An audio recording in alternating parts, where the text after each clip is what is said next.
Hey everybody, welcome back. Today's showcase is something that people have asked me about quite a bit, and that is the Product People.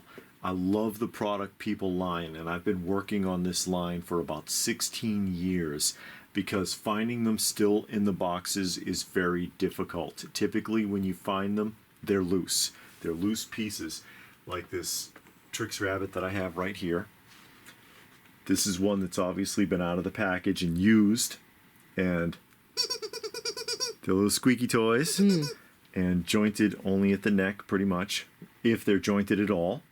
They're soft vinyl, and they were made by a company called the Product People, and you look on the back here, it says on his heel Trix, and on the other heel it says General Mills, and just regular trademark. There's no dates.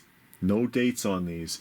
And there's a lot of speculation as to the dating on this, but I'll go by the cereal box because the first wave, and this is the first wave going from Charlie Tuna to Pop here, is the first wave, and the second wave goes from Jolly Green Giant to the Campbell Kid.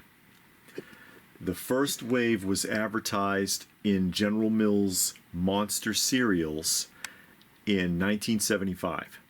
So in 1975, you could order the Monsters directly from the cereal box. And they might have been available before that, probably in retail, because when you ordered them from General Mills directly, they came in a brown shipper box. You didn't get this box. You got a plain cardboard box with a vinyl figure in it. And those I'm not trying to collect. I want the window display ones. I love the way they look. And I've got all but one figure. There's one figure I'm missing, and that would be the Frankenberry. I have one of the catalogs open and out. It says, "We're the most popular little people on television. The Product People family." And you open it up here, and there's your initial lineup: Trix Rabbit, Frankenberry, Boo Berry, Count Chocula, Fruit Brute, and Henry. Henry, who is the mascot for Toy Fair. And then there's Snap, Crackle, and Pop. And it says Product People P.O. Box. I wonder if that P.O. box is still being used. These are all, especially the first wave, very, very difficult to find, as I said, in the packaging. I'm still on the hunt for a boxed version of the Frankenberry. Usually, if you're going to find anything in the box from wave 1, it's probably going to be Snap, Crackle, and Pop. There seems to be more of these, and every once in a while, they show up all three together in an auction. The rest of them are very, very difficult to come by, to the point where you could be years waiting for them to turn up. I've mentioned this before, that this Trix Rabbit, the entire time I've been looking, is the only one I've ever found for sale in the box. It's that hard. It's that hard. And I think it's an interesting array too. You wonder what they were thinking. Like, I get the General Mills cereal ones, but then you throw Starkist in there. You got Charlie Tuna going. And then Animal Fair's Henry, America's favorite soft toy character, because they were plushes of the Henry dog. And then you're doing Kellogg's cereal. And so it's like, where's the focus, basically?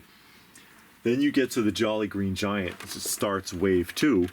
And then you've got this tall vinyl figure who's jointed at the hips, by the way. It swivels at his waist. See, squeezable, durable, washable, non-toxic, and free-standing, another of the famous friends from Product People. And then you get a two-way window box because you can look at his backside. Jolly Green Giant figure is a trademark of the Green Giant Company and used with their permission, by the way. The only other one that I think is a show-through box is the Charlie Tuna. I think, am I right? Mm-hmm. Yeah, the show-through box on the Charlie Tuna and the Campbell's Kids. but the other ones I don't think do that. They all have a backing. So they start off with the Jolly Green Giant, and then they do Snap, Crackle, and Pop. Again, that's Wave 2, Snap, Crackle, and Pop. Now, Wave 2 product people are a lot easier to find than Wave 1. So, and they cost less. The Green Giant you don't see too often, but again, Snap, Crackle, and Pop you see more often. They must have made more of those characters in both waves, I imagine.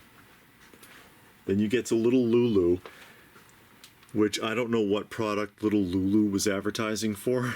Wasn't she a comic book? Yeah, she's a comic strip character, or like Harvey Comics or something like that. And I'm like, I don't understand why. Maybe she was representing a brand at the time, and it says right there Western Publishing. So I don't know. Maybe she was advertising some kind of a food product, because that's what all of these have in common. Well, not really, because Henry's not a food product either. Yeah. And then it tells you all their licensing on the back here. Still no date. But again, you're talking 75, 76. And then the Campbell Kids, which you can always find. There's tons of the Campbell Kids. If you were looking for product people right now, this is most likely what's going to come up. But there was a strong push for Campbell Kids in the 70s. Some of you who are old enough, you may remember in the 70s there was a ton of Campbell Kids products out there, dolls and all sorts of things. I remember the Bicentennial dolls really well. But you get into here, this is another showcase. We'll do that later. These are not part of the product people collection. They look like they go together, but they actually don't. That's a story for another time, ladies and gentlemen. And I wonder, I never see these at the shows either, not even loose. We go to a lot of conventions, and every once in a while, the Pillsbury Doughboy or Poppin' Fresh pop up. And like I said, again, these are not product people, but talking about 70s vinyl products, I never see the product people at the conventions, even loose examples. So, I mean, they must have been used and loved a lot back in the day by whatever kids got them. Probably played with them in the bathtub because they're squishy vinyl. Got them all filled up with water and moldy or whatever. Played with and loved, ladies and gentlemen, and that's what they were meant for. Although I like collecting them in the box because I like the aesthetics of how they're displayed. Anyone out there familiar with the product people? Have you seen these before? Do you recognize them? Did you have any of these when you were a kid? I didn't have these when I was a kid, but when I came across them for the first time, I was enamored. It was like, wow, you know what? I want to find out what else is out there, and I want to collect a set of these. Although the one that really sticks out like a sore thumb for me is the Jolly Green Giant. He's out of proportion with the whole rest of the lineup, because everything else is like this. It looks like something that Funko Pop copied.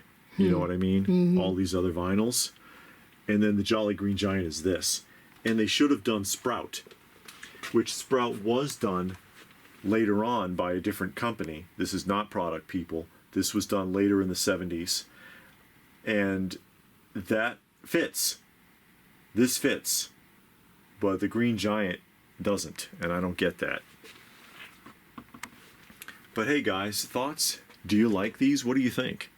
Does this look like something that you would be interested in? Let me know what your thoughts are in the comment section down below. Please do give the video a thumbs up if you enjoyed that. I hope you did. Share it if you can. Subscribe if you're new. And if that's it, then what more can I say? But thanks for watching, and we will see you again soon.